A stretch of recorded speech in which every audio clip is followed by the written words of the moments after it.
Hoje vamos falar sobre desejo. Desejo, o poder do desejo, né? E aí a gente começa questionando, vamos questionar algumas coisinhas, né? Que é, você sabe o que você deseja? Você tem claro isso? Né? Será que os desejos, eles podem ser pequenos ou eles têm que ser grandiosos, imensos? Tem essa imagem, né? Nossa, eu vou desejar assim o máximo, o mundo, eu vou desejar, né, coisas inimagináveis, né? Um desejinho pequenininho. Acho que não compensa, não traz tanto prazer assim. Será? Será, né? E será que alguns desejos, eles nos fortalecem ou eles nos enfraquecem?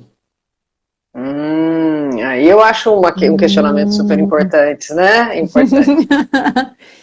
E principalmente, será que o seu desejo, ele é seu ou ele está contaminado ou manipulado por coisas externas, né?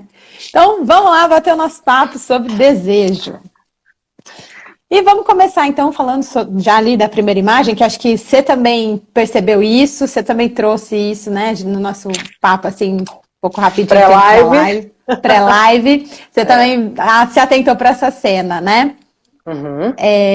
Que é a cena dos atalhos do desejo, né? Certo? Sim, e isso é algo que vende muito, né? O quanto vende atalho para desejo, né? Então, eu desejo emagrecer, o atalho, emagreça em não sei quanto tempo, né? Porque meu desejo de arrumar um namorado, arrume um namorado e não sei de que forma. Use essas 5 dicas de não sei o que lá e você arruma um namorado, ou use essas dicas para ele não esquecer você, né? Então, quantos atalhos de desejo existem? Pois é. E aí, né, como é que funcionam esses atalhos? Porque às vezes a gente acha que a gente está preparado para receber aquilo, né? Que a gente tem habilidades e ferramentas já ali estabelecidas para receber aquilo. A partir do momento que eu quero, eu posso ter, né? Pois é.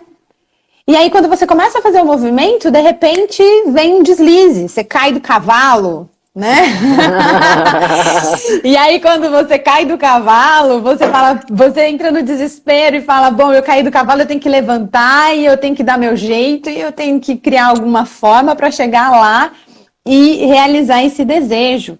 Sendo que muitas vezes o deslize, o cair do cavalo, não é para você pegar um atalho, mas sim criar mais habilidades, mais ferramentas para ter completa essa bagagem e aí sim ter condições de receber tudo aquilo que esse desejo vai trazer, todo aquele preenchimento e prazer que esse desejo vai trazer. Então, essa é o começo do filme, a gente já saca isso, né, tá? Sim, com certeza. Muito bonitinha, né? Para quem assistiu aí, as lições que isso vem. E isso fez eu ir um pouco para a questão do relacionamento, né? Dos relacionamentos. O desejo, os atalhos e a queda, né? E cair do cavalo. Quando não atuou, ainda melhor, né? Agora, quando tem uma atuação, o quanto este burlar do... Não, meu relacionamento está complexo, eu não quero conversar, eu não quero resolver, eu não quero falar sobre isso. Eu vou pegar esse atalho aqui que vai ser mais simples. E isso nos tira, né? Tira do jogo. Não falamos qual filme? O Mulher Maravilha, 1984. Isso. E é isso mesmo, porque... o desejo, o que essa cena mostra pra gente? Que o desejo, ele tem um tempo de maturação, né? E até mesmo o desejo afetivo, o desejo sexual ali, como você está falando na questão do relacionamento, às vezes a gente, né, sei lá, bom, me interessei por alguém, eu tive o desejo, e agora, o que eu faço? Eu não quero mais estar com essa pessoa? Não, né? Esse impulso, ele tá querendo dizer algo, então é dar tempo desse impulso vir, analisar, perceber o que ele está querendo dizer, e aí sim você criar ferramentas ou ir em direção a isso, de como que você vai organizar isso, né? Dentro da sua relação, com seu parceiro, sua parceira, ou se é um movimento que já acabou há muito tempo e você não tinha percebido e agora está percebendo quando surge esse impulso, né? Então, por isso que é tão importante o tempo da maturação do desejo. Exato, às vezes está num trabalho e começa a desejar estar em outro trabalho, desejar estar numa outra profissão. Não é uma coisa que dá para você falar, eu vou resolver isso assim, né? As coisas têm um tempo, tem o tempo da maturação e o tempo da análise. Porque muitas vezes aquele desejo que surgiu pode estar contaminado pelo que é de fora, mas muitas vezes esse desejo surgiu exatamente para você trazer a luz sobre aquilo, né? Mas hoje em dia, né, sociedade do imediatismo, eu desejei, eu já vou lá, eu já quero, eu já compro. Eu quero comer, eu peço iFood, chega na minha casa, eu quero ler um livro, eu vou lá, eu baixo ele no Kindle, instantaneamente ele está no meu aparelho, né? Tudo muito. Eu quero assistir um filme, eu vou lá no stream, assino e assisto. Pronto, tá ali, né? E pronto. Eu realizo os desejos o tempo todo, mas muitas vezes não paro para pensar, será que é mesmo? Será que é isso? E quando você está dizendo isso, você está trazendo desse lugar, que foi uma das questões que a gente começou, né? Que será que o meu desejo é meu ou será que ele está contaminado ou manipulado? Tem uma frase no filme que é muito legal, que eles falam assim, não importa quem você seja, não importa o que você faça, você merece ter tudo. Você tem tudo o que você sempre quis? Você não está cansado de desejar sempre ter mais? Tudo o que você precisa é querer. E aí a gente vê logo ali estampado, né, nessa frase, o marketing, que está posto o tempo todo, contaminando esses desejos, né? E não é à toa que se fala que esse próximo século, né, esses próximos 100 anos, serão do marketing, mas também da psiquiatria e da psicologia, porque o marketing vai nesse lugar de confundir os desejos e aí se perder desse lugar do preenchimento, do que realmente me preenche, né? Porque o marketing, muitas vezes, ele vem nesse lugar de confundir os desejos. Quantas vezes você já comprou algo ali instantaneamente, porque alguém estava vendendo? Eu já passei por isso, né? Falei, ai, que lindo, tá? Eu vi pelo Instagram, fui lá, peguei, comprei. Não, porque é maravilhosa a qualidade, não sei o que. Você vai falar, não, né? Não foi isso, não era isso que eu queria, não era esse produto não está correspondendo, porque você entra nessa demanda social, né? Que não necessariamente tem a ver com a sua demanda. Nessa desconexão, não só de um produto, mas de ser, né? Eu não gosto de areia, mas de repente eu vejo, eu tô fazendo lá o beach tênis, eu tô fazendo os esportes de areia que estão na moda agora, e aí assim, mas eu não gosto de areia, mas por que eu tô fazendo isso? Né? Porque você vai sendo tomado por isso tudo. E esta imagem que vem junto de que tudo, eu só preciso desejar, a partir do momento que eu desejo, eu posso realizar, isso é uma grande enganação. Não no sentido de que você não vai poder realizar, mas no sentido de que, qual é o preço disso? Exato. E a gente tem uma questão com esse desejo, né? Não é à toa que existe a figura do gênio da lâmpada. Vamos ali, ó, facilmente ali, 3 desejos concedidos. Facilmente. Como se os desejos fossem gratuitos, né? Como se não tivesse um efeito colateral, como se não tivesse um custo. E aí, quando eu lembro disso, quando eu penso nisso, eu lembro muito do Michael Jordan, né? Que no documentário dele tem uma fala que ele diz muito claramente isso. Ele fala assim, todo mundo quer ser Michael Jordan, mas ninguém sabe a responsabilidade, o peso, a pressão que é ser Michael Jordan, né? De tudo que ele tinha que abrir mão para ser o Michael Jordan, né? E sustentar isso, porque não é só você chegar lá, é você chegar e sustentar aquela posição, né? Aquilo que você realizou ali. Então, tem um custo. Bancar o desejo depois de realizado. Não à toa a gente vê o quanto as pessoas muito bem-sucedidas, vamos dizer assim, o quanto elas precisam do uso de drogas, né? Ou o quanto elas estão enlouquecidas em outros aspectos da vida. Inclusive os blogueirinhos, inclusive aqueles que você segue como referência, os donos da porra toda, como dizem, né? Aí você vê a pessoa perdida no alcoolismo, perdida no uso de droga, com famílias disfuncionais. Então, assim, e muitos famosos que morreram de overdose, né, que conhecemos inúmeras histórias aí de cantores e pessoas do tipo, ou seja, eu vou lá, eu quero isso tudo que está sendo vendido para mim, né, eu sempre brinco com isso, eu vou acordar às 5 horas da manhã, vou dormir meia-noite, vou produzir, parará, eu começo a desejar isso tudo que me é vendido, mas aí eu vou ter condições de sustentar? Então, aí eu vou precisar de... anestesiar. de trapaças, né? De atalhos. Isso, de atalhos, exato. Eu sou brilhante, só que eu sou brilhante sobre o uso de droga, né? Eu estou sob efeito de droga e eu sou brilhante. Então. E às vezes acaba, né, sendo como aconteceu aí, falar uma besteira tremenda, porque tava lá muito louco, lá o mocinho lá do nazismo e tal. Então, assim, complexo isso tudo. Eu vou bancar o meu desejo? Desejar? Ótimo. Eu vou bancar o meu desejo? Qual é o preço de ser Michael Jordan, né? Exato, exato.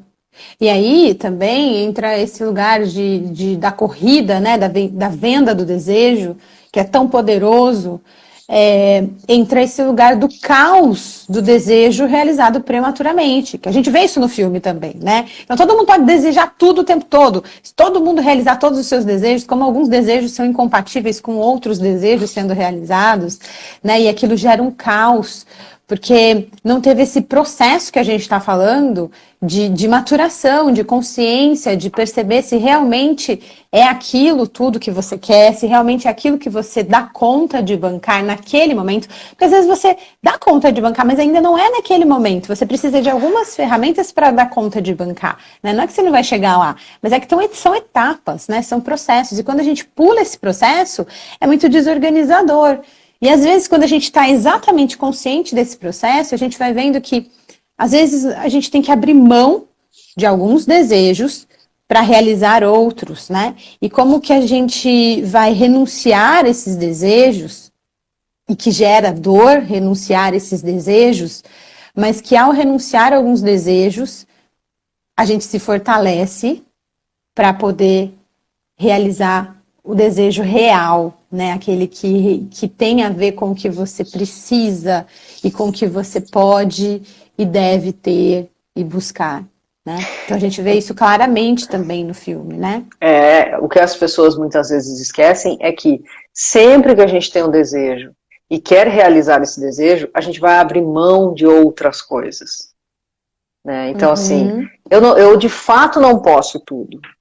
Eu não consigo ser extremamente bem-sucedido, salvo raríssimas exceções, ser extremamente bem-sucedido e cuidar super bem da minha alimentação, e cuidar super bem da minha relação, estar super bem com a minha parceria, estar super bem no meu trabalho, estar super bem com o meu corpo, estar super bem com o meu peso, e escovar os meus dentes da forma que tem que passar o fio dental e não sei o que, de cima para baixo, com a escova, não sei o que, tarara. Não tem como a gente fazer tudo, né? Não tem como. Não. Então, algumas coisas nós vamos ter que deixar, talvez negligenciadas ou talvez pelo caminho, e saber que, ok, eu desejo, pensando no relacionamento, eu desejo aquela pessoa, eu vou lá e fico com essa pessoa, eu vou perder minha parceria, se esse não é o combinado da minha relação.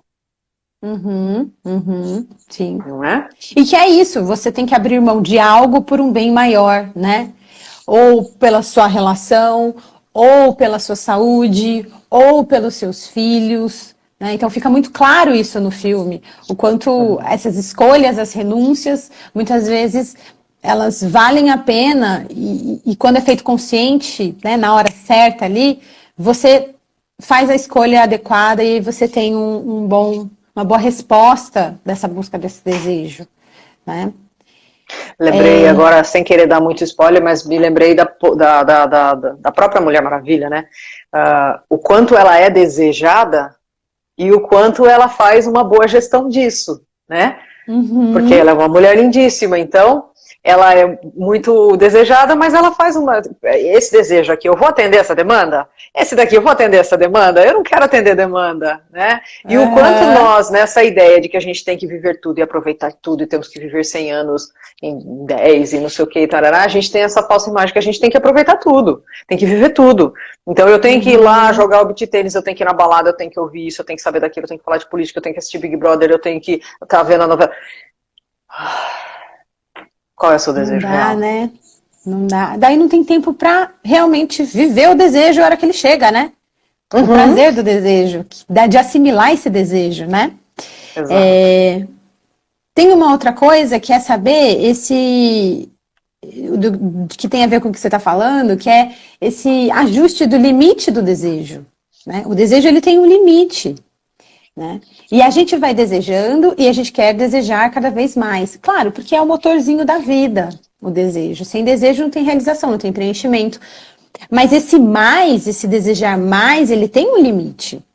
Porque se a gente passa desse limite, a gente acaba se perdendo, se transformando em algo desfigurado,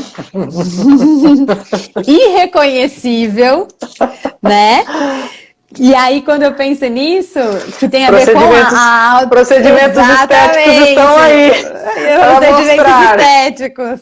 Exato. E que até essa semana eu estava ouvindo uma blogueira famosa, e estavam questionando sobre isso, né? Ali com ela, e ela falou assim: porque a juventude antes ela tinha um frescor, ela tinha um brilho, ela tinha algo de natural. Por quê? Porque era o tempo, né? Não é que não vai se fazer os procedimentos estéticos, é uma ferramenta. Mas essa ferramenta, ela deve ser usada no momento adequado. Porque se ela é usada antes da hora, ela vai trazer um efeito contrário, né? Do que aquele efeito que está sendo procurado, que é o efeito do brilho, que é o efeito do frescor. Perde esse lugar da natureza, né? Da naturalidade desse preencher, né? Sim. E aí quando você vai nessa onda, né, do que você deve desejar e do que você deve realizar e de onde você deve estar, você vai perdendo a naturalidade das coisas. Inclusive as relações, né, vai perdendo a naturalidade da relação. Porque eu tô numa relação, eu tenho que fazer isso, eu tenho que fazer aquilo, a gente tem que sair de tal forma, nosso sexo tem que ser de tal forma, nós temos que ir não sei o que lá, a gente tem que... Perde a naturalidade e a individualidade, especificidade de cada um, de cada casal, de cada pessoa, de cada relação. Né? Tem famílias que gostam de estar próximas, tem famílias que se encontram uma vez ao ano, ok, né? Cada um tem sua forma de ser, qual que é o seu verdadeiro desejo. Sim, sim. É essa conexão com esse movimento, né? Exato. O pessoal tá aí, tá acompanhando, tá conseguindo acompanhar aqui a nossa conversa, né? Daí o feedback, se vocês quiserem. Claro, tem alguns comentários super legais. Eu gostei muito, a Flávia já saiu, mas ela fez um comentário que eu achei bem interessante, assim. Pode falar, né, lá que eu tô procurando aqui. Eu acho que agora também tem um monte de coisa para falar. As nossas lives são de 20 minutinhos. A gente ficaria aqui 1 hora falando do filme, então acho que a gente vai ter que continuar na próxima semana sobre outros conteúdos que tem no filme que são muito legais e que fecham muito com essa questão do desejo, porque tem um porquê, né? O desejo, para ele ser preenchido, ele tem um porquê. Ele tem um lugar da onde ele tem o impulso do preenchimento, e o filme mostra muito isso, muito isso, da onde vem o impulso desse desejo que precisa ser tão grandioso para ser realizado. Mas acho que seria muito extenso para a gente continuar hoje. Vamos fazer o seguinte, a nossa ideia é fazer realmente lives curtinhas, tempinho do almoço, ouço um pouco, isso me traz uma reflexão, e na próxima semana a gente pode continuar com essa reflexão. Afinal de contas, o processo terapêutico acaba sendo assim também. A gente reflete um pouco aqui, um pouco mais lá, e também para não ser maçante. Óbvio, a gente pode ficar falando 1 hora, uma delícia, a gente adora conversar com vocês e estamos aqui batendo papo, mas acho que vamos tentar manter. Então, daqui para frente, o nosso modelo de lives é esse, lives curtinhas, e a gente traz reflexões. E na próxima semana a gente segue continuando falando sobre isso. É legal que quem quiser dá tempo de assistir o filme até lá, né? Tem no HBO Max, né? A Flávia fala uma coisa que eu achei muito legal: querer é podar, né? Pegar o desejo e tirar aquilo que não serve mais. Achei fantástico, exatamente. Nem sempre querer é poder, acho que hoje em dia querer é podar. Porque a gente quer tanto que a gente tem que escolher, né? Exato. O filme chama Mulher Maravilha 1984. É exatamente isso, porque para você não tem como, né? E é isso que a gente vai vendo, que com o marketing tem um monte de possibilidades, mas não dá para se preencher de tantas possibilidades assim. A gente tem um limite de absorção, né? Físico, emocional. Então, a gente precisa olhar, pensar aquilo e aí absorver, né? E aí quando a gente faz esse movimento de pensar para absorver, para preencher, para dar tempo de digerir, de organizar e de reter essa ferramenta, essa habilidade, a gente precisa realmente podar, né? A gente precisa realmente abrir mão de tudo aquilo que está ali sendo exposto, né? A liberdade, a gente nunca foi tão livre na vida, né? Como nos últimos tempos. Mas a liberdade também tem um preço. Né, que é o preço da escolha. E nunca fomos tão presos e escravos também, né? Em virtude disso tudo que está aí, e aí é muito difícil você sair dessa roda viva. O Stitch falou um negócio muito legal mesmo, né? Acredito que por acompanhar tanta informação, obrigado, internet, claro, tem um lado muito bom, nós queremos tudo, nem que seja pela metade. E aí nós vemos, a Flávia também fala um pouco disso lá, a pessoa tem casa, tem um carro, tem uma família, tem tudo aquilo maravilhoso, sorridente, mas completamente desconectado. Né? Então... porque a gente quer tudo, porque a gente quer pertencer, né? Então a gente não quer ficar para trás e a gente quer também estar no movimento. Então quero ter tudo, quero vivenciar tudo, achando que esse é o lugar onde vai ter o preenchimento. E não, por isso que tem tantas compulsões, e cada vez mais, né? Porque é um movimento ali frenético de tentar se preencher e não conseguir se preencher, porque o preenchimento ele depende da maturação, depende do tempo, depende dessa escolha, né? Nem tudo encaixa no desejo, né? Existe um lugar específico que o desejo encaixa. E aí encontrar esses encaixes demanda tempo, demanda consciência, demanda absorção. Percepção de si, percepção do outro, percepção do momento, percepção de muita coisa. A gente tem que se conhecer muito a fundo para saber de fato qual é o desejo que a gente quer realizar. Qual é de fato o nosso desejo verdadeiro. É isso lá. Queríamos falar mais, mas como a gente combinou de casal que a gente deixa, a gente vai falando, né? Então a gente continua esse papo na próxima semana. A gente pode continuar falando do filme, do desejo, que tem várias outras questões ali que dá para identificar, muito legais e que dá para ter muito claro. Mas acho que hoje a gente tem que dizer um tchau. Isso. E aí, deixem sugestões para nós na caixinha, primeiro do que vocês estão achando desse novo formato de live, se acham que vai dar certo, que não vai, enfim, né, a questão do horário, a gente fez uma votação, pessoal, eu recebi um inbox ali, eu preferia que fosse à noite, consegui acompanhar melhor, o pessoal fez uma votação e decidiu fazer mais no horário do almoço, mas as lives ficam salvas, Stitch falou que vai assistir novamente o filme, show de bola, assiste, que daí na próxima semana a gente soma mais um pouco. E aí vão mandando o feedback pra gente, a gente vai sempre adaptando, é muito bom estar novamente aqui. Se vocês quiserem, como sempre, divulguem, mandem o conteúdo, né? Quem sabe troca essa ideia em casa com alguma pessoa, reassiste o filme, enfim, vamos lá, que a ideia é sempre almoço com inteligência, obrigada. Então, assim, a ideia é sempre descomplicar a psicologia e trazer reflexões para vocês, né? E a live fica salva no Instagram, YouTube, podcast da Spotify, Deezer, que mais? Todas as plataformas. Tá certinho esse horário de almoço? Show de bola, o formato tá da hora. Legal. Então acho que é isso. Obrigada aí pela devolutiva. É isso. Nos vemos na próxima semana. Isso aí, então. Então, boa semana para vocês, bom final de semana. Esperamos vocês na próxima quinta para continuar o tema. Isso. Beijo enorme, fiquem com o meu caloroso abraço. Beijo. Até lá. Tchau, tchau, beijo. Tchau, tchau. Gostou do nosso papo? Então compartilhe. Você nos encontra também no Instagram, @entreatoterapia. No Facebook e YouTube, como Entreato Terapia. Na Spotify e Deezer, como Entreato. Segue a gente por lá também. Até a próxima!